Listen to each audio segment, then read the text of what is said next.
Kita masih menanti untuk bisa terhubung kembali dengan Bang Denny Indrayana untuk bisa memberikan tanggapan terhadap apa yang disampaikan oleh Bang Irfan Pulungan, termasuk tadi meminta pembuktian dari apa yang sudah diucapkan atau dinyatakan. Tapi Bang Irfan, kalau tadi Kang Ujang mengatakan, Bang Irfan, bahwa mungkin saja loh apa yang diucapkan oleh Bang Denny ini bisa menjadi kenyataan. Karena memang kalau Kang Ujang bahkan mengatakan mendapatkan sumber dari wilayah istana bahwa hal itu betul. Bang Irfan. Ya, itu makanya kita jangan sampai berandai-andai, Putri, dalam menafsirkan pernyataan Denny Indrayana ini. Jadi harus jelas, dalam ruang publik itu kan harus ada kejelasan, ada kepastian. Karena ini menyangkut seseorang dan menyangkut sistem proses penegakan hukum yang ada. Nah, makanya itu saya katakan, dia harus bisa sampaikan bukti itu secara kebenarannya bagaimana. Ya, kita semua tahu bagaimana misalnya proses penegakan hukum itu diawali dengan proses penyelidikan, ya. Tidak akan mungkin aparat penegakan hukum ya melakukan proses itu tanpa cukup bukti permulaan yang cukup untuk meningkatkan status seseorang. Nah, itu sudah sesuai dengan regulasi yang ada. Jadi kita jangan menafsirkan atau berandai-andai atau malah berimajinasi terhadap masalah-masalah yang ada. Nah, silakan Denny Indrayana ya yang terhormat, yang amat terpelajar memberikan jawabannya, memberikan buktinya ke publik. Serahkan kepada penyidik ya jika memang dia bisa sanggah dan dia bisa bantah yang dia sampaikan itu. Begitu Putri. Baik, kita nanti tunggu bagaimana Bang Denny bisa bergabung dengan kita. Tapi mungkin Kang Ujang juga sudah tadi katakan oleh Bang Irfan bahwa ya kita harus tunggu memang. Jadi jangan sampai berandai-andai, jangan sampai berimajinasi. Tapi Kang Ujang sepertinya sudah tahu kabar mengenai hal ini. Ya saya sepakat dalam konteks itu. Tetapi tadi kalau kita tarik ya persoalan hukum kita ini kan banyak persoalan politiknya. Ini yang harus kita garis bawahi. Tetapi ya memang kalau kita bicara asumsi agak sulit untuk bisa mencari titik kebenarannya di situ. Tetapi sekali lagi ya kalau kita di politik itu kan bisa memprediksi gitu loh. Mana yang lebih katakanlah dominan, mana yang tidak gitu. Banyak ya apa namanya sesuatu yang tepat, banyak juga yang meleset gitu. Nah, dalam konteks itu saya melihat agak rumit memang ketika kasus ini tadi berkelindan dengan politik. Ini kan kasus misalkan tersangka itu kasus pidana ya, kasus hukum. Bukti juga harus ada. Ya dugaan saya ya pasti akan dicari apa namanya di mana bukti-bukti yang kuatnya sehingga misalkan mohon maaf kalau diduga ada korupsi di situ. Tapi di saat yang sama kan ini kan persoalan pencapresan juga gitu. Soal Pilpres 2024 juga gitu. Ini kan yang menjadi titik kita sebagai akademisi ya, sebagai pengamat menilai secara objektif saja. Sama saya juga mengkritik Bang Denny tadi gitu kan, mengkritik juga. Ya sama juga kita berhak untuk mengkritik siapapun di dunia ini kan. Karena terkait dengan persoalan ini kan tidak sederhana yang kita bayangkan. Seandainya apa namanya kan begini sebenarnya di kita ini tadi saya tidak menduga-duga di kita ini kalau bukan gengnya gitu, kalau bukan kelompoknya ya kadang-kadang disikat juga. Nah, ini itu menjadi persoalan. Nanti kita bahas. Bang Irfan nanti mungkin bisa berikan pendapat mengenai ini. Kalau bukan gengnya disikat juga. Termasuk apakah kemudian ini yang dimaksud adalah Pak Anies Baswedan. Tapi nanti Bang Irfan sepertinya sudah bergabung dengan kita Bang Denny Indrayana. Assalamualaikum warahmatullahi wabarakatuh. Selamat malam Bang Denny.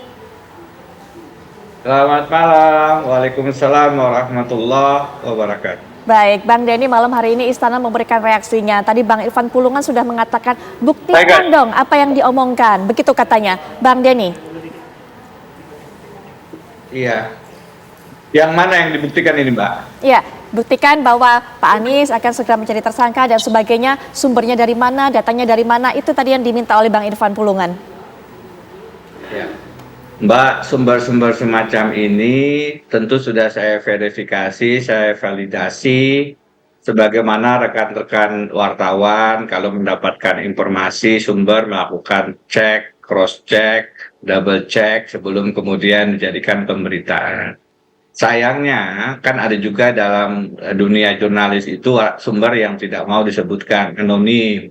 Nah, banyak hal kasus-kasus semacam ini juga posisinya semacam itu. Tapi saya sendiri tentu tidak sembarangan melakukan melemparkan ini ke publik. Pada saat saya menyatakan ada kader Partai Nasdem yang akan diperiksa terjerat kasus, orang mengatakan hati-hati loh, nanti bisa keliru dan seterusnya. kan terbukti memang dipanggil, diperiksa, dan kemudian menjadi proses di Kejaksaan Agung, di KPK. Pada saat saya mengatakan Presiden cawe-cawe di Pilpres 2024, beberapa teman di istana mengatakan tidak benar.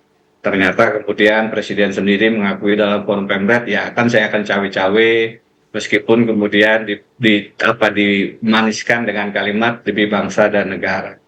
Jadi soal Anies ini kan bukan informasi yang eksklusif ya. Sudah banyak pemberitaan, ada rekan-rekan investigasi, Tempo misalnya yang mengangkat berapa kali, ini sudah diekspos. Bagaimana kemudian ada level deputi, direktur pada saat itu yang menolak karena buktinya tidak mengarah ke kasus korupsi, dan seterusnya. Apa yang saya sampaikan hanya mengkonfirmasi lagi, apa yang saya dapat hanya mengkonfirmasi lagi bahwa ini memang proses yang belum ditutup strategi untuk menjegal Anies lewat tersangka KPK ini. 24 April 2023 setelah Lebaran, saya menulis agak panjang, judulnya bagaimana Jokowi mendukung Ganjar, mencadangkan Prabowo, menolak Anies. Saya tulis di situ 9 strategi, langkah, 10 sempurna, bagaimana Presiden cawe-cawe dalam Pilpres. Waktu itu istilah cawe-cawe juga belum ramai, baru kemudian belakangan menjadi viral. Salah duanya yang kita sebut di sini, dengan membegal Partai Demokrat oleh Muldoko, saya sebut dengan Muldoko Gate, melalui PK, dan kemudian juga dengan mentersangkakan Anies. Kalau ditambah lagi dengan mengkasuskan lawan oposisi, tapi tidak menutup kasus-kasus kawan koalisi. Itu semua sudah saya tulis dengan detail rinci, ada 7-8 lembar, dan silakan dibaca. Jadi ini terkait begitu Mbak. Tidak hanya persoalan mentersangkakan Anies, hari-hari ini kita menunggu putusan Mahkamah Agung, dan itu bentuk lain upaya dari, saya tidak bisa mengatakan ini upaya Muldoko.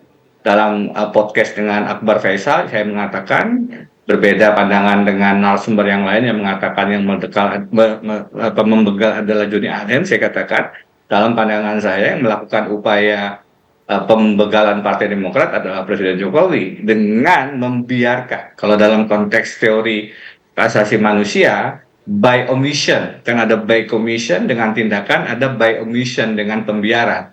Nah, pembiaran terhadap Pak Muldoko yang cawe-cawe ingin mengambil alih Partai Demokrat tidak bisa lepas dari pimpinan kepala staf presiden sendiri, yaitu Presiden Jokowi. Dan saya dengan gamblang membandingkannya dengan Watergate. Kenapa Watergate? Karena sebagaimana Demokrat di Amerika Serikat tahun itu 72-74 diganggu cawe-cawe oleh Richard Nixon dengan mencoba memasang alat sadap menjelang kampanye Pilpres yang menyebabkan Nixon kemudian akhirnya terbukti terlibat dan yang bersangkutan memilih mundur ketimbang dipecat.